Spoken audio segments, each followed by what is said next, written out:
Assalamualaikum warahmatullahi wabarakatuh.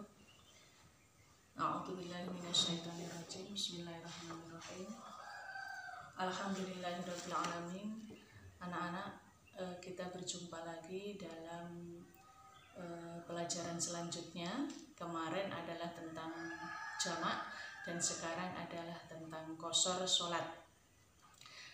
Namun anak-anak, sebelum kita lanjutkan, marilah kita bersama-sama membaca surat Al-Fatihah dengan harapan pelajaran kita akan mendapatkan ridho dari Allah Subhanahu wa Ta'ala dan kita akan mendapatkan ilmu yang bermanfaat.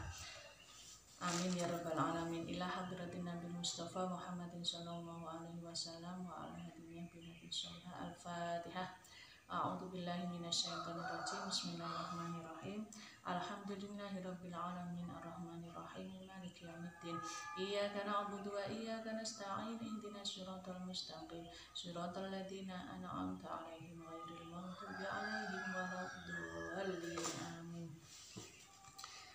Anak-anak, setelah kita belajar sholat jamak kemarin, maka sekarang kita lanjutkan dengan sholat qashar. Apa sholat qashar? Qashar berasal dari bahasa Arab yang artinya meringkas atau memendekkan. Adapun menurut istilah, qashar berarti melaksanakan sholat dengan cara meringkas jumlah rakaat sholat fardu yang berjumlah 4 rakaat. Jadi yang boleh dilakukan qashar atau pemotongan memendekkan sholat itu sholat yang berjumlah 4 rakaat, yaitu sholat duhur, sholat asar, dan sholat isya. Sedangkan sholat maghrib dan sholat subuh tidak boleh diqashar. Anak-anak, sholat qashar ini sama seperti sholat jamak kemarin adalah keringanan yang diberikan oleh Allah Subhanahu wa Ta'ala kepada kita ketika melakukan perjalanan jauh, sehingga kita tidak sampai meninggalkan sholat dengan alasan perjalanan yang jauh. Nah, anak-anak, sholat qashar ini ada beberapa hukum. Yang pertama, boleh, ya, bisa sampean lihat di buku kalian yang halaman 24. Yang pertama, boleh. Kemudian boleh, ketika bagaimana kita boleh mengqashar,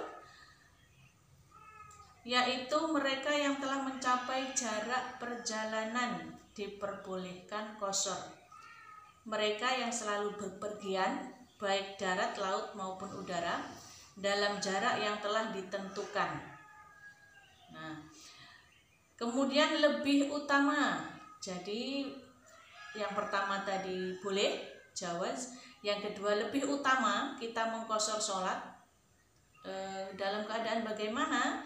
Dalam keadaan yaitu jika jarak tempuh telah mencapai 3 marhalah atau lebih. Jadi jaraknya sudah melampaui batas itu ya, misalnya minimal jaraknya adalah 3 marhalah atau 2 marhalah itu 80 km. Nah, ini kita sudah melebihi jarak itu, misalnya 90 kilo. Nah, itu lebih utama di qashar. Kemudian yang C, wajib. Wajib apabila perjalanan sudah mencapai jarak yang diperbolehkan qashar dan waktu sholat hanya cukup digunakan untuk mengqashar sholat, maka wajib hukumnya. Misalnya ketika kita melakukan perjalanan, sholat duhur tinggal 5 menit lagi, setelah itu asar, dan 5 menit itu cukup untuk kita melakukan wudhu dan sholat. Kalau 4 rakaat tidak cukup, maka itu kita hukumnya wajib mengqashar sholat ketika dalam perjalanan. Kemudian yang ketiga, syarat sah sholat qashar. Kalau tadi hukumnya ada 3, boleh, lebih baik, dan wajib. Sekarang hukumnya, sekarang syarat sahnya sholat qashar. Perjalanannya bukan untuk maksiat. Ya, diingat-ingat, perjalanannya bukan untuk maksiat. Apa perjalanan yang bukan untuk maksiat? Misalnya sampeyan punya hutang sama kawannya yang ada di Kalimantan. Nah, sampeyan berniat mau membayar hutang itu, maka itu perjalanan yang boleh, ya. Kemudian perjalanan sunnah, misalnya menjenguk orang sakit, ya, perjalanan orang sakit. Nah, misalnya sampean punya kawan atau punya orang tua yang kebetulan jauh, ya, misalnya di Sulawesi atau di Jawa. Nah, untuk menempuh perjalanannya itu butuh waktu lama dan butuh jarak yang jauh, maka sampean boleh untuk mengqashar sholat.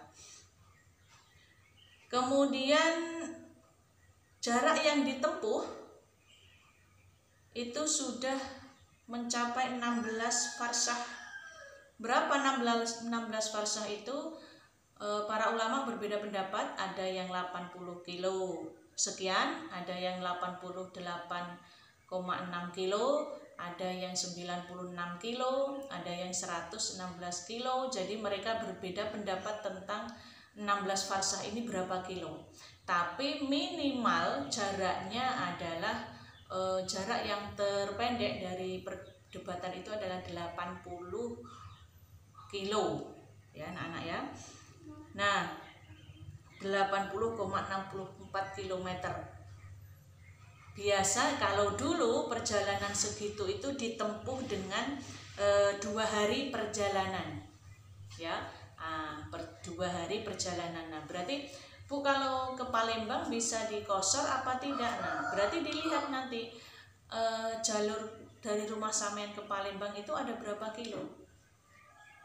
Kalau cuma 40 kilo berarti tidak memenuhi batas minimal, ya. Kalau dari rumah sampean ke Palembang itu mencapai 80,64 kilo, berarti sampean boleh melaksanakan qashar, asal perjalanannya tadi memenuhi syarat perjalanan yang bukan maksiat. Nah, anak-anak, untuk itu tugas kalian hari ini adalah bagaimana jika perjalanan yang jauh bisa ditempuh dengan waktu yang cepat. Jarak yang jauh bisa ditempuh dengan waktu yang cepat. Misalnya sekarang ada pesawat ke Jawa itu sekarang cuma 2 jam. Tidak sampai 1 jam 45 menit. Nah, apakah perjalanan yang ringan, ya, dengan kecepatan teknologi seperti sekarang masih diperbolehkan melakukan qashar sholat? Paham ya anak-anak? Jadi kalau dulu zaman Rasulullah itu pernah melakukan perjalanan, tapi zaman dulu kan susah dengan unta atau berjalan kaki. Nah, zaman sekarang perjalanan bisa ditempuh dengan cepat dan nyaman walaupun beratus-ratus kilo. Nah, pertanyaannya, jika jarak yang ditempuh itu melebihi 80 kilo namun ditempuh dengan cepat dan ringan, apakah masih boleh melakukan qashar sholat? Terima kasih anak-anak, Ibu tunggu jawaban kalian. Dan apabila ada kekurangan dan kurang paham, Ibu mohon maaf yang sebesar-besarnya. Wassalamualaikum warahmatullahi wabarakatuh.